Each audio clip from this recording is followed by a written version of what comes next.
أعوذ بالله من الشيطان الرجيم. بسم الله الرحمن الرحيم. السلام عليكم ورحمة الله وبركاته.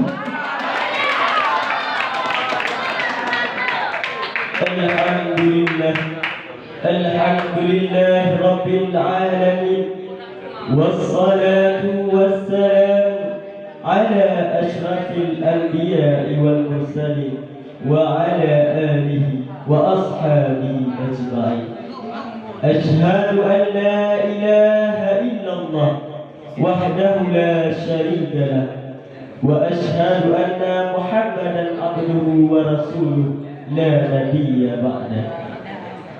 فقال الله تعالى في القرآن الكريم: أعوذ بالله من الشيطان الرجيم. بسم الله الرحمن الرحيم. بلى من أسلم وجهه لله وهو محسن فله أجره عند ربه ولا خوف عليهم ولا هم يحزنون. صدق الله العظيم. Puji dan syukur marilah sama-sama kita panjatkan kehadirat Allah yang mana oleh Allah yang telah memberikan kepada kita nikmat serta karunia-Nya kepada kita, sehingga pada malam yang berbahagia ini kita masih bisa berkumpul pada masjid yang sangat kita cintai. Selawat beriring salam marilah sama-sama kita kirimkan kepada seorang profesor Islam, King of the King, Raja di atas Raja. Siapakah beliau? Beliau adalah baginda Nabi Muhammad sallallahu alaihi wasallam.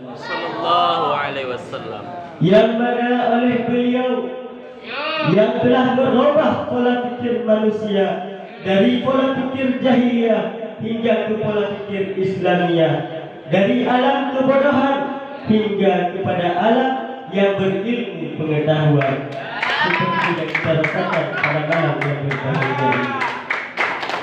Dan selawat dan salam lagi tidak lupa kita kirimkan kepada al dan sahabat beliau, yang mana oleh sahabat yang telah berjuang bermati-matian dengan Rasulullah demi tegaknya kalimah tauhid La ilaha illallah Muhammadar Rasulullah di atas permukaan bumi ini. Doa restu kepada para alim ulama, baik ulama yang bersifat mutaqaddimin maupun mutaakhirin, serta yang muhtabar kedua-duanya di sisi Allah Subhanahu wa taala. Takdim wal ikram kami kepada Abi Kubah beserta Abul, hanya doa yang dapat kita sampaikan. Allahumma ighfir lahuma warhamhuma wa'afi wa'afhuma waj'alil jannata maswana wa maswahu. Takdim wal ikram kami pula kepada Abinda beserta keluarga, semoga senantiasa dalam lindungan Allah Subhanahu wa taala. Dan takdim wal ikram lagi kepada seluruh dewan guru yang masih bernaung di bawah panji-panji Dayah Baitul Sabi, dan terkhususnya kepada seluruh teman-teman yang seperjuangan dengan saya yang masih bernaung di bawah panji Dayah Baitul Sabi.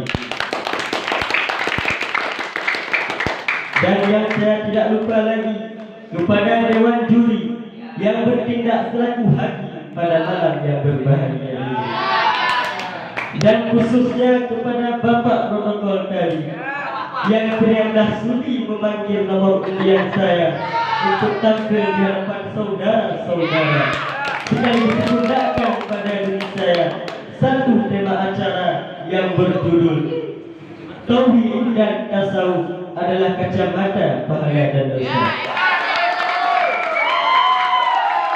Maaf kurang muslimin rahimakumullah. Tauhid adalah ilmu mengesahkan Allah Subhanahu wa taala. Wajib bagi kita selaku hamba untuk mempercayai dan meyakini bahwa Allah itu bersifat besar. Dalam sifat 20 ada sebutkan salah satu sifat Allah yaitu wahdaniyah, yang artinya yang maha besar. Maka hendaklah bagi kita selaku umat manusia untuk mengenal siapakah Sang Pencipta. Supaya apa? Supaya bisa kita beribadah, bisa kita beramal kepada Allah, hati kita menjadi khusyuk, hati kita menjadi takut kepada Allah, dan kita akan melakukan ibadah dengan penuh rasa cinta, dengan penuh rasa keikhlasan kepada Allah. Lalu dengan apa kita mengenal Allah Subhanahu wa ta'ala? Jawabannya adalah ilmu. Apakah ilmu itu?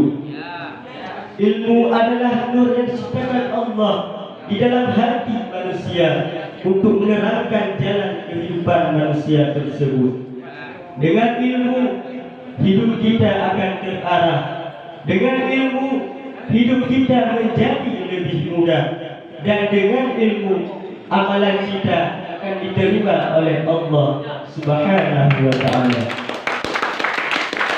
Maka cocoklah dari sekian banyaknya kitab dan banyaknya hadis kita temui bahwa menuntut ilmu itu adalah fardu ain. Seperti dalam sebuah hadis, talabul ilmi fardhatun ala kulli muslimin wa muslimah. Menuntut ilmu itu wajib bagi laki-laki dan perempuan. Jadi menuntut ilmu itu tidak memandang jenis kelamin. Apakah dia anak kecil, orang tua, laki-laki, perempuan, semuanya berhak menuntut ilmu. Karena kenapa? Al-ilmu nurullah. Ilmu itu adalah cahaya Allah. Contohnya begini.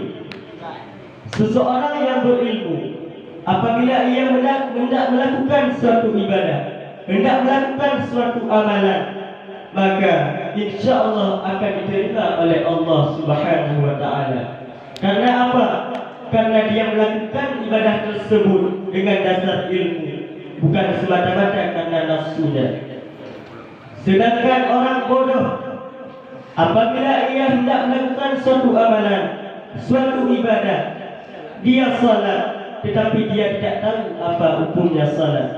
Dia berpuasa, tetapi dia tidak tahu apa syarat dan hukumnya berpuasa. Maka sama saja tiada artinya di hadapan Allah Subhanahu wa ta'ala.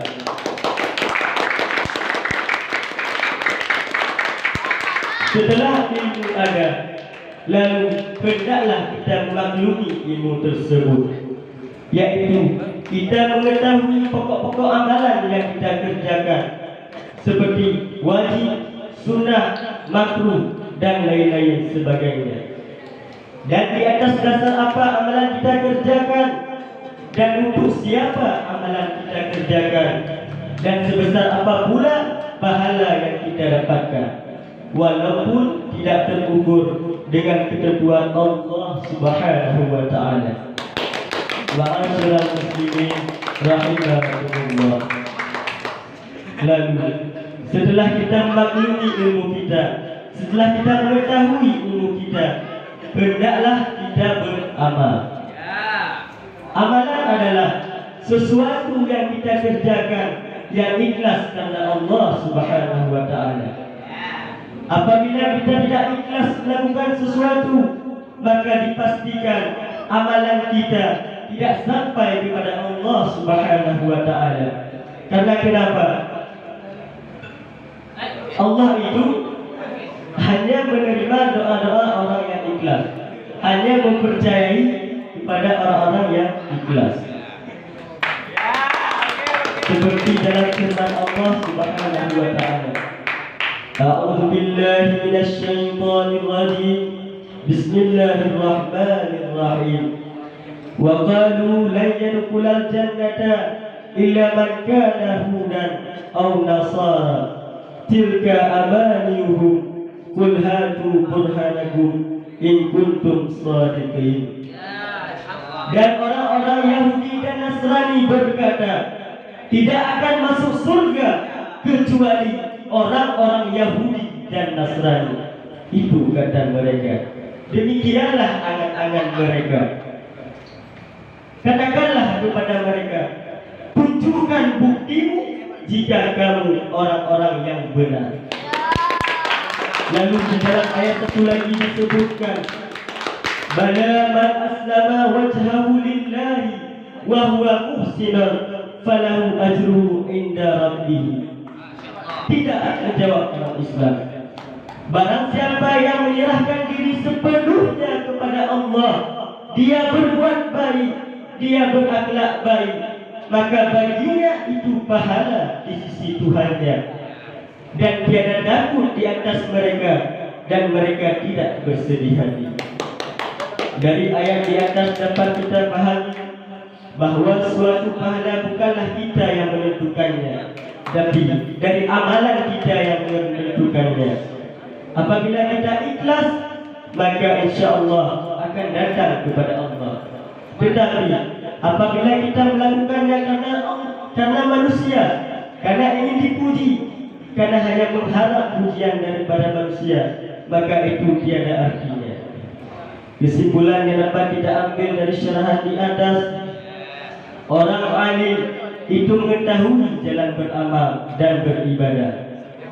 Orang arif itu mengetahui dengan jalan amalnya ilmu dan beribadah. Orang takwa mempertempatkan semua amaliyah dengan jalan ikhlas. Sedangkan orang sufi itu menyerahkan semuanya kepada Allah Subhanahu wa taala. Cinta pada manusia, manusia akan pergi. Cinta pada dunia, dunia akan pergi. Tapi cintalah pada Allah, karena dialah yang kekal abadi. Maka hanya sekianlah yang dapat kami sampaikan. Di mana ada kekurangan, di situ saya minta maaf. Wabillahi taufiq wal hidayah.